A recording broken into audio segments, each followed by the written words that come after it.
नमस्कार, हिमाचल समाचार में आपका स्वागत है। आज के मुख्य समाचार। हिमाचल प्रदेश मंत्रिमंडल के निर्णय। बैठक में आगामी शहरी निकाय चुनाव में ओबीसी आरक्षण लागू करने का निर्णय। राज्यपाल से हिमाचल प्रदेश विधानसभा का मॉनसून सत्र 18 अगस्त से 2 सितंबर 2025 तक आयोजित करने की सिफारिश करने का निर्णय। टीजीटी और जेबीटी पदों के लिए परीक्षा में भाग लेने वाले अभ्यर्थियों को ऊपरी आयु सीमा में 2 वर्ष की एकमुश्त छूट प्रदान करने का निर्णय। मुख्यमंत्री ने शिमला में पत्रकारों से की अनौपचारिक बातचीत। मुख्यमंत्री ने समाज में नशे के विरुद्ध जागरूकता लाने का किया आह्वान। मुख्यमंत्री ने लेफ्टिनेंट कर्नल भानु प्रताप मनकोटिया और लांस दफादार दलजीत सिंह की शहादत पर किया गहरा शोक व्यक्त। और अब समाचार विस्तार से।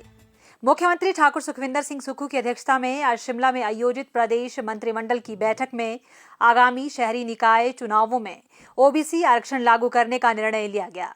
इसके दृष्टिगत आरक्षण रोस्टर को अंतिम रूप प्रदान करने से पहले पिछड़े वर्ग की आबादी का सही डेटा एकत्रित करने के लिए पिछड़ा वर्ग आयोग के गठन को मंजूरी दी गई है। मंत्रिमंडल ने राज्यपाल से हिमाचल प्रदेश विधानसभा का मॉनसून सत्र 18 अगस्त से 2 सितंबर 2025 तक आयोजित करने की सिफारिश करने का निर्णय लिया।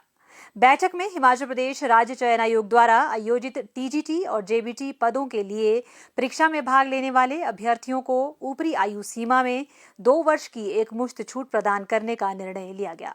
मंत्रिमंडल ने अनाथ बच्चों के लिए आईटीआई, पॉलिटेक्निक्स, इंजीनियरिंग और फार्मेसी कॉलेजों सहित सभी सरकार द्वारा वित्त पोषित और निजी तकनीकी संस्थानों में प्रति पाठ्यक्रम एक सीट आरक्षित करने का निर्णय लिया। प्रदेश के दुर्गम और जनजातीय क्षेत्रों में स्वास्थ्य सेवाओं को मजबूत करने के लिए मंत्रिमंडल ने 290 अतिरिक्त आशा कार्यकर्ताओं की नियुक्ति को स्वीकृति प्रदान की। बैठक में हिमाचल प्रदेश सचिवालय में विधि अधिकारी अंग्रेजी के 5 और विधि अधिकारी हिंदी के 2 पद भरने को मंजूरी प्रदान की गई।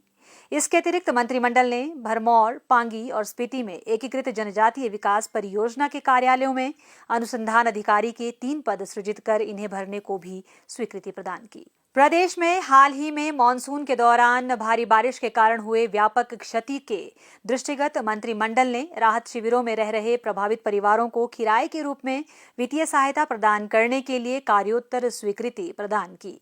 ग्रामीण क्षेत्रों में प्रभावित परिवारों को 5,000 रुपये प्रति माह और शहरी क्षेत्रों में 10,000 रुपये प्रति माह की दर से प्रत्यक्ष लाभ हस्तांतरण के माध्यम से अधिकतम 6 माह की अवधि के लिए किराया सहायता प्रदान की जाएगी।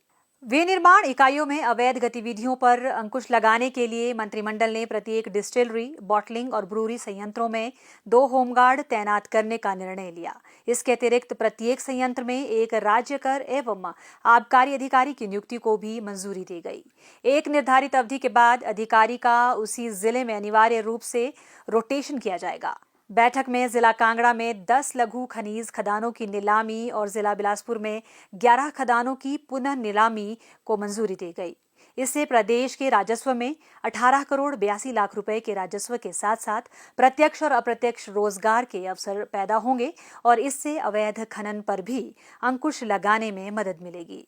बैठक में 50 करोड़ रुपए से अधिक की निवेश परियोजनाओं पर विचार करने के लिए मुख्यमंत्री की अध्यक्षता में पर्यटन निवेश प्रोत्साहन परिषद की स्थापना को मंजूरी दी गई। मंत्रिमंडल ने निःशुल्क या रियायती यात्रा सुविधाओं को सुव्यवस्थित करने और उन पर निगरानी रखने के लिए हिमाचल सड़क परिवहन निगम एचआरटीसी को पात्र लाभार्थियों को हिम बस कार्ड जारी करने की अनुमति दी है। हिमाचल प्रदेश सद्भावना विरासत मामलों के निपटान की योजना 2025 के दूसरे चरण को शुरू करने का निर्णय लिया गया है। यह योजना 1 सितंबर 2025 से 3 महीने तक लागू रहेगी और इसका उद्देश्य लगभग 30,000 लंबित मामलों का निपटारा करना है। इस योजना में वित्त वर्ष 2020-21 तक के पेट्रोलियम उत्पादों पर राज्य मूल्य वर्धित कर से संबंधित मामले भी शामिल किए जाएंगे। मंत्रिमंडल ने नियमित अपंजीकृत निर्माण उपकरण वाहनों को पंजीकृत करने के लिए 1 टाइम लेगेसी पॉलिसी को मंजूरी दी है। इस नीति के अंतर्गत वाहन मालिक एकमुश्त टैक्स और बकाया जुर्माने की 50% राशि जमा कर अपने वाहनों का पंजीकरण करवा सकेंगे। यह नीति अधिसूचना की तिथि से 3 माह तक लागू रहेगी। एक अनुमान के अनुसार राज्य में ऐसे लगभग 27,095 वाहन हैं जो इस योजना का लाभ उठा सकते हैं। बैठक में तकनीकी शिक्षा मंत्री श्री राजेश धर्माणी की अध्यक्षता में गठित मंत्रिमंडलीय उपसमिति की उन सिफारिशों को स्वीकृति दी गई जिनका उद्देश्य खाली पड़े सरकारी भवनों का समुचित उपयोग सुनिश्चित करना है। समिति ने सिफारिश की है कि विभिन्न विभागों के सभी खाली सरकारी भवनों का चरणबद्ध तरीके से उपयोग किया जाए। इसके साथ ही एक नोडल एजेंसी नामित करने की भी सिफारिश की गई है जो ऐसे विभागों, बोर्डों और निगमों को कार्यस्थल स्थापित करने के लिए स्थान उपलब्ध करवाएगी। मंत्रिमंडल ने सोलन नगर निगम क्षेत्र में सभी सेवा प्रदाताओं की जल शुल्क दरों को जल शक्ति विभाग की दरों के समान करने का निर्णय लिया है। इस निर्णय से सोलन नगर निगम के हजारों जल उपभोक्ता लाभान्वित होंगे। बैठक में जिला हमीरपुर के नादौन नगर परिषद क्षेत्र से वार्ड नंबर 8 के अमतर स्टेडियम और पंचायत घर बेला क्षेत्र को बाहर करने का निर्णय लिया। मंत्रिमंडल ने राज्य में लॉटरी संचालन शुरू करने को भी स्वीकृति प्रदान की। मुख्यमंत्री ठाकुर सुखविंदर सिंह सुक्खू ने समाज में नशे के विरुद्ध जागरूकता लाने का आह्वान किया है। आज शिमला में पत्रकारों से अनौपचारिक बातचीत करते हुए मुख्यमंत्री ने कहा, जो भी पुलिस में भर्ती होगी उसमें पहली स्टेज पर डोप टेस्ट, चिट्टा का टेस्ट किया जाएगा। मेनली चिट्टा का टेस्ट किया जाएगा और उसके बारे में हमने विस्तृत रिपोर्ट मंगाई है। पंचायतों में 5 और 6 पंचायत पर एक कांस्टेबल की ड्यूटी लगेगी, एक आशा वर्कर की ड्यूटी लगेगी और एक पंचायत सेक्रेटरी को उसकी कार्य प्रणाली में उसको सम्मिलित किया जाएगा। पूरी रिपोर्ट मंगाई जाएगी क्योंकि जिस प्रकार की रिपोर्ट्स है उसमें कई जगह भांग प्राचीन काल से वहाँ उगाते आ रहे हैं और नशे के में शराब भी आती है, सेवन भी आता है। तो हमने कहा कि हमारा पहला और प्रथम दायित्व ये बनता है कि जो चिट्टा आ रहा है, जिसकी सबसे अधिक सप्लाई कहाँ से आती है उसको हमने तोड़ना है और किन व्यक्तियों के पास सप्लाई हो रही है उसको हमने तोड़ना है। मुझे खुशी है कि हमारी सरकार बनने के बाद पहली बार जब मेरे ध्यान में ऐसा आया तो हमने पिट एनडीपीएस एक्ट लागू किया। इस एक्ट के माध्यम से जो भी हम पर जिस पर भी हमें शक होगा और पहले से वो चिट्टे के कारोबार में सम्मिलित होगा, सरकार उसको हिरासत में ले सकती है और हिरासत में लेने के बाद उस पर कार्रवाई की जाएगी। मैंने ये भी दिशा निर्देश दिए हैं, जो चिट्टे के माध्यम से कमाई हुई संपत्ति है उस संपत्ति के लिए हम शीघ्र ही एक बहुत बड़ी कार्रवाई करने जा रहे हैं। कानून के दायरे में रहकर सब बातों को समझने के बाद उसकी मैं आने वाले समय में निर्देश दूंगा।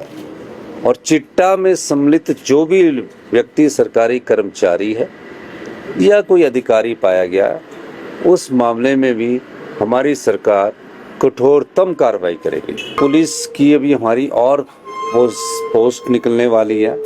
पहले हमारे को पुलिस की जो कमियां हैं उसको बंद करना है, पुलिस में लेटेस्ट टेक्नोलॉजी देनी है, उसको आगे लाना है।